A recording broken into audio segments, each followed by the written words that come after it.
Here the Octavia in the front in the new generation leads over here from the grille to the headlamps, so a very fluent design. Headlamps start from LED option, you can also get a matrix LED. Maple brown is the color for today. Yeah, not the most screaming out one, and a style trim level. So really low trim level we could already pick today to keep the price also low, and then also with the entry level petrol engine. Soon more about that. How do you like the new front styling here for the Octavia? 4 meters 69, 15'4" or 185 inches is the length. The Octavia available here as the Combi, as the Estate, but also in a sedan style with a fastback opening. It's actually also a very interesting choice. The wheels go from 16-inch to 19-inch for the RS. These here are the 17-inch wheels with winter tires, therefore they look a little bit more balloonish, but black inside, so quite sporty styling then here for these wheels. We have chrome frames around the windows, and for an Estate already a quite sporty, elegant look here in the rear. What do you think? In the rear we can see the typical MQB hatch style, and here in this case then with the Octavia Estate. New modern tail lamp with a good signature, so it really looks modern and sportier than before. And good that they did not go for any fake exhaust graphic right here. And this e-TEC logo, that means it's a new mild hybrid technology, so some recuperation possible for this small petrol engine. And under the hood you have a set of 2-liter 4-cylinder engines, both petrol and diesel. Of course a petrol engine for the high horsepower spec versions. You have a plug-in hybrid, a 1.4 TSI plus electric. Then you have a 1.5 liter petrol engine, turbo, also with mild hybrid system. And this one here is the smallest one, the 3-cylinder 1-liter engine. Very interesting, and with 110 horsepower and also with mild hybrid system if you go for the combination with the DSG dual clutch transmission.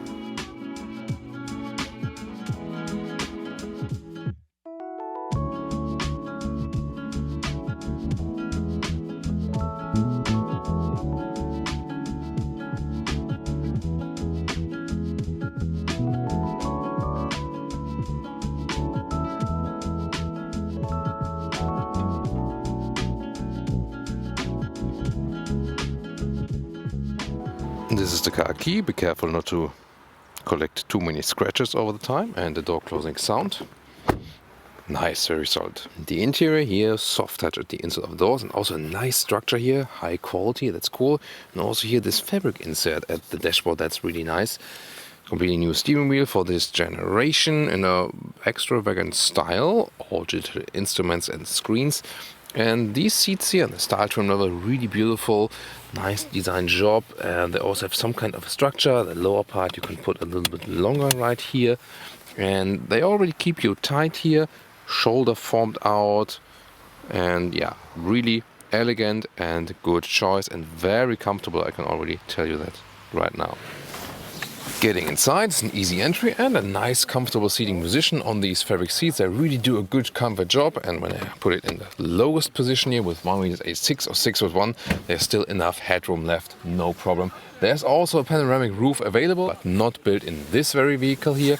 Then a steering wheel up and down, in and out, nice and easy, smooth process. So also for tall adults here, very good comfort experience. Interior overview, soft touch dashboard right here, nice with this fabric insert at the dashboard. That's really high class, very cool, like swinging structure. The ambient lighting is between that, and on the left side 10.25-inch screen, digital instruments always, and the right side here starts with a smaller 8.25-inch screen. This here is the optional 10-inch screen. Still quite big bezels here, left and right. Volume slider is right here, but you better do it with the jog at the steering wheel with the left thumb. And then you have some hotkeys here in the lower area, for example, for the climate menu on the GPS menu. Yeah, the user interface definitely more complicated than in the previous generation. Lower part here with 2 USB-C chargers, but also inductive charging is possible. Apple CarPlay and Android Auto is both with cable or wirelessly possible. Then DSG control. Shift by wire means there's no mechanical link, and this ensures very fast transitions, actually quite good, and also space saving in the interior. And then you have cup holders right here. next to an armrest, well attached leather red cover. You can slide it forward and upward, adjust the position. Underneath, more space. Right side here of the steering wheel, this is where you have the jog to control the instruments, and also here right and left, and to activate assistance systems. And on the left side you can have a heated steering wheel if you have that option, and here you control the volume, or here also the voice input. Set temperature to 22 degrees. Sure. And this would be one use case to have a walk around to this rather complicated climate control using the voice input. And then the digital instruments right here with a clear view, and they're also flexible to change the view. For example, you can also have the map all over the place. That's of course the good thing here about digital instruments, that you can choose it yourself. And the head-up display is one of the options we have here in this vehicle, so you always have the speed in your line of sight. And indeed, look at the screen, this is one of the main menus, and you can also set your individualized home menu, that's possible. This is the map. Could be a little bit more responsive, and Seat Leon, VW Golf and Skoda Octavia, they have some software issues, so sometimes it's really laggy or something is failing. So far this time with the vehicle, actually a quite good result so far. Temperature control is right here. While driving it's also not too easy to do that. Vehicle controls are right here. Nice visualization as well. And then there's the Apple CarPlay, of course, with decent integration. And although this is not an optional sound system we have here, the sound is already actually quite good. So yeah, decent. But there's also one more elaborate system available if you are a music lover. And as for the rear, not to forget the shoe tip either. Here the material at the inside of the door on the rear, by the way, is hard pack, but you have a sun visor, manual one as well. And legroom wise, this one here being the long wheelbase platform. So if you compare Audi A3 and the Golf short wheelbase, and this one here, Skoda Octavia and the Seat Leon on the long wheelbase. And see here, I have enough legroom left, definitely more than in the Golf, for example. And you have some pockets here at the back part, and you have actually a good seating position here in the rear, also enough headroom. So the Octavia, although it's not too long on the exterior, already offers a lot of space on the interior. That has always been good. 2 USB-C chargers in the rear, a real power socket, that's good to have. You can also get a climate unit with seat heating here, that's one of the options we have here. And when you have here the ISOFIX at the outside parts, also nice quality here, good head restraints, so this is really cool. You have here this optional sleeping position, you can fold them out here actually, and then when you lean backward here, it keeps you tight also for your sleeping position, so that's actually a very, very nice option to have. This is, by the way, one of the accessories here. There's a blanket holder with a Skoda blanket inside. Electric hatch here for the estate, and 640 liters, a little bit more than in the previous generation. Cabin trolley here also fits in a vertical way, no problem. The cover here is very intelligent because it has rails left and right, therefore it's a very clean solution. And also fold up like this. There are different solutions available also here for the storage. For example, this is like a trunk splitter. You can also set it here to the front level. Below here you have some more space, and below there even more space, pretty interesting. And you can already fold seats from here. That's a very good solution. So excellent organization. Then the normal length is here about 1 meter. And the width is a little bit less than 1 meter, at least in the lower area. And then to the front seats is here about 1.80 meters. So very well usable. By the way, the height here to the cover, to the rails, is about a little bit less than 45 centimeters, and the overall height right here about 70 centimeters. Welcome to Thomas's Driving Lounge with the Skoda Octavia, here with the entry-level petrol engine, and since we have the combination with the DSG, the dual clutch transmission, also have the mild hybrid system right here. And the interesting thing is that we also have the so-called sailing or coasting effects. So for example, in some situations, not in all, when you, for example, go downhill and you don't accelerate naturally, then the RPMs sometimes also drop down to 0. Oh, you have to be careful here. Some ice still around. Whoa. Hey, yeah, this is almost like our drift sessions on the ice lakes in Sweden sometimes. So now we get out, and I mean, the engine is actually powerful enough for the vehicle. Of course, you somewhat have more driving fun with a stronger engine and more acceleration and so on, but already when talking about the city traffic, there's actually no problem at all. This one has a turbo, so this 110 horsepower is also quite okay. The car is not too heavy. We will also head out onto the motorway to test the performance right there. If that's enough, also on the motorway. This will be very exciting, definitely. Well, really low standing winter sun here at the moment. Really blinding, pretty interesting. But the roundabout visibility of this car is actually quite good, especially in the combi. You have a better view to the rear. These, the back mirror is quite slim for design purposes. Maybe could be a little bit larger. To the sides, actually also a good view through the mirrors, but there's the blind spot monitor. Good to have that one. I would definitely get this assistance systems package, because the blind spot monitor just helps prevent accidents, especially when these cars are coming from behind and you maybe really don't see them. And it also warns kind of in advance. And when you set the turning indicator, then it also flashes like this as an additional warning. So that's actually quite cool. The noise insulation here in the new generation is also at a good level. Not the best in segment, but definitely not the worst.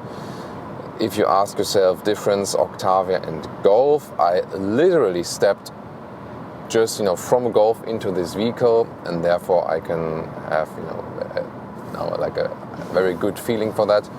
And I can tell you that you feel that the Golf has the shorter wheelbase. So the Golf and the A3 has a shorter wheelbase. Golf variant, Skoda Octavia and the Seat Leon have the longer wheelbase of the very same platform. And of course they still feel somewhat similar, but the short wheelbase versions just feel more agile, just somehow better, And as long as the road is quite even here, suspension-wise, there's no problem. The thing is that when you have the low horsepower versions of the Octavia and the Leon, up to 150 horsepower, then you get the, let's say, less elaborated rear axle suspension. And you do feel the difference, definitely. So with the A3 and the Golf, it is already including the 150 horsepower trims, and then you get the more elaborated rear axle. And you also get it then, of course, for higher horsepower versions than for the Leon and the Octavia. And so for this reason, actually, this could be a good reason to go for a higher horsepower trim than with Octavia and the Leon. Again, as long as the road is even, it's no problem, but when you're running over some bumps, some holes in the road and so on, then you start to feel a difference, that you get less kick, especially at the rear axle.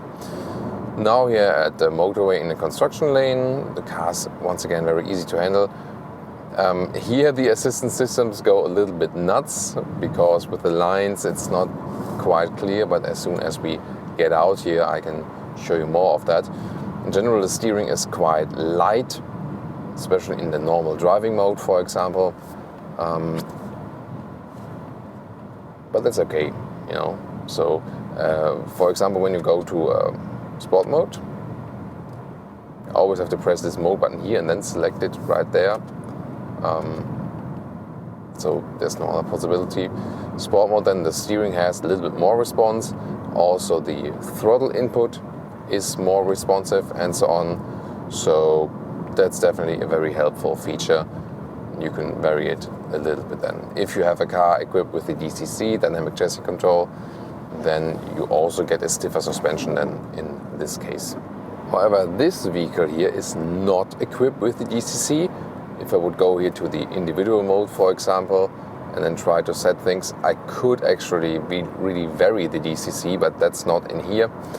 So this is the basic suspension, and as I said, as long as the road is even, it's actually quite good. So waves are even out very well, no problem at all.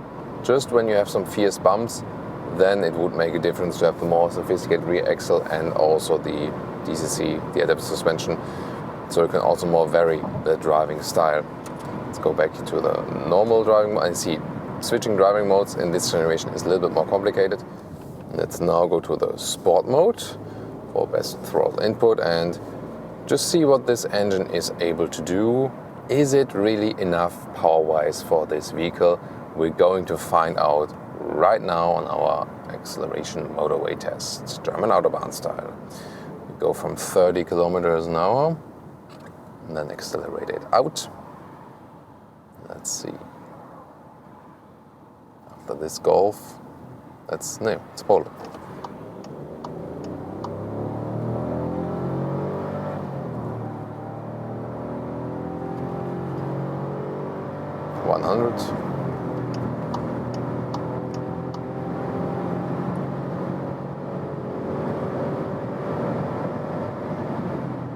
That's 150 kilometers an hour. We'll leave it at that, and that's actually quite okay. Of course, not an explosive acceleration. We could expect that, but you see, when you're on the motorway and you are already at speed, still something possible here from 130 kilometers an hour. Let's see, I overtake. German, of course. It's a turbo. There's still something happening, something coming. Interesting sound, by the way, also from the 3-cylinder engine. You know that the 3-cylinder sound is very typical and sounds a little bit more growling than the 4-cylinders. Pretty interesting, isn't it? Now setting the cruise control is a classic one here at the steering column here behind the steering wheel, right there. And this one here is not equipped with all of the packs, not with a travel assist, so we rather have a normal cruise control here, but it's actually easy to set. And since the travel assist is sometimes also a little bit nervous in the reaction, in the active lane keeping, you could also argue that you might not want to go for that. Let's see if this, yeah, that's a normal lane keeping assist, seen that. I didn't do it myself. Here, keeping the car also in the lane, just with the normal lane keeping assist. And this, yeah, now it's saying evil Thomas, keep in the center of the lane. So also normal lane keeping assist is somewhat a helpful system, definitely. So then let's see, going in a tunnel, how it looks like then here, everything. So now here in the tunnel, there we can also see the ambient lighting right here and here, for example. It's also nicely done. At the moment here in a green style, but we can also change the color, of course. Want to hear the sound one more time of that 3-cylinder? Okay, it's not so much coming in the interior right now. Here the rolling noises of the tunnel, that's actually louder than in this case. Sometimes it's nice to have an easy cruise control setting, because in this new generation we've been driving a lot of this new platform generation, and when we have the capacitive buttons here at the steering wheel, that's so annoying. So I really enjoy setting the cruise control just here with your, with your finger just behind the steering wheel. Why not? Shifting pedals also good to have. Probably won't use it that often for this very vehicle, but again, why not having them? That's also totally fine. So we get off the motorway right here. We can also easily switch the infotainment modes here on the left side while driving. It's also very well done with the right thumb. We have the winter tires and 17-inch wheels mounted, but still the car feels quite agile and easy to steer here in the corner, very precise from the steering wheel, definitely. It's actually still fun, Of course, the suspension is the standard one. It's rather, compromised soft. That's actually good. I think they found a good setting here for the normal suspension. 17-inch wheels also don't deliver the greatest contact to the road. But still, the car is fun to drive. If you go for bigger wheels, you lose a little bit of comfort, but you gain a little bit of sporty contact feeling. But the cool thing here today, it doesn't look that fancy with the 17-inch wheels and the winter tires. However, I'm really surprised at how comfortable the suspension is. And I did have the experience before with bigger summer tires, like with, smaller dampening than from tires, bigger wheels. And even if we had a DCC, then especially this less sophisticated rear axle it was like, you always realize it. And I really have to say, I'm quite surprised that although we do not have the GCC built in this vehicle here, due to the smaller wheels, I feel it's actually more comfortable, and that's very, very interesting finding. So that could be a way to save a lot of money, because this episode is here also for the good price-performance ratio, not necessarily for the most kick-ass look. So if you then think about, do I have to go with the DCC, pay the extra price? And I have to say, no, you don't have to when you stick with smaller wheels. So, and this could be really the price-performance tip of the day. If you want the best deal for this vehicle, leave out a lot of options. Maybe leave out the DCC and then go for smaller wheels, which is also cheaper, definitely. This could be then your price-performance pick for the Skoda Octavia. Overall, once again, you have a lot of space in the rear. We've seen it in the interior part, and it's a very good, relaxed and calm and collected drive. In comparison to the previous generation, yeah, the infotainment and the user interface is worse than before. That's the thing. However, driving-wise, they stepped the game up even a little bit further. So I feel it's even a little bit more comforting and a little bit calmer. So hardware-wise, a step forward. Software-wise, a step backward. Now when we get out of the tunnel, we can see the performance of this engine once again. We are still in the sport mode, didn't really even realize that. We can also shift down ourselves before, so that gives an even quicker acceleration then. So left pedal, 2 down, then 90, 110, 120. That was 90 to 120. And that's actually then fine for now. Here, hold the right pedal, that you are in this auto shifting mode again. And here is also very stable at higher speeds, 130 kilometers an hour, 80 miles an hour. It's a good motorway speed and also reasonable noise insulation as for that. Really stable here once again in the road, although we have the winter tires and the small wheels. So I think driving wise, hardware wise, once again, very, very well done here with the Octavia. As for the fuel economy, so if you hammer this one here on the motorway, of course the fuel economy won't be better than with the bigger engines. It will be comparable with all of the engines. It's more, like the typical fast motorway consumption then. It's about around 7 liters per 100 kilometers. So more like 30 mpg US, 40 mpg UK.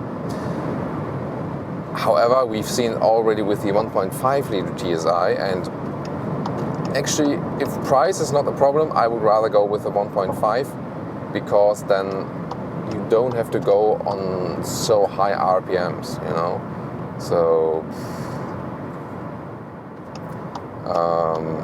this one here, it is okay for the entry-level price, and it's also powerful enough. But you have to bear in mind that usually you turn it up higher, have higher RPM, and then also the consumption won't be better actually. With this new mild hybrid system, both with the 1.5 and with the 1 liter engine here, you can however also score something like 5 liters per 100 kilometers, which is more like 40 mpg US and 50 mpg UK. This is possible when you have, use some of the advantages of this drivetrain.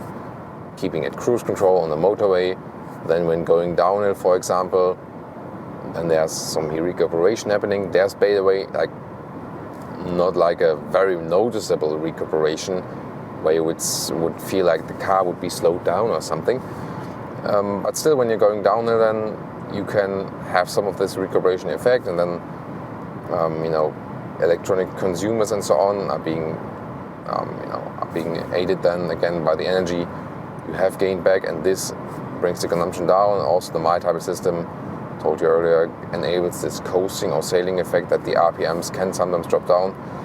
Always depends on outside temperature and how much heating is going on in the inside, how much electric consumers are being on. So I had it earlier, but at the moment it's not happening. It really depends on the situation. The car decides that for itself. So this mild hybrid system is not a huge game changer, but definitely can give you some advantages.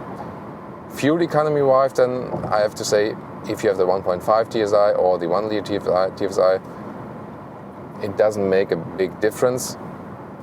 It's more than really how you drive the car and the car itself. So even with the plug-in hybrid, with the 1.4 TSI, we had a similar consumption, so doesn't make the biggest difference. And I'm not sure, I didn't have the 1.5 TSI in the same temperature conditions, but it seemed that this one was even a little bit more fuel saving. So I can't say that the 1 liter engine is the best as for the fuel economy. It surely won't be that bad, definitely. But the thing is, it's the best in the price-performance ratio. And now to our conclusion for today with the Skoda Octavia here in the new generation as combi today with the small petrol engine new MHEV system called e-TEC.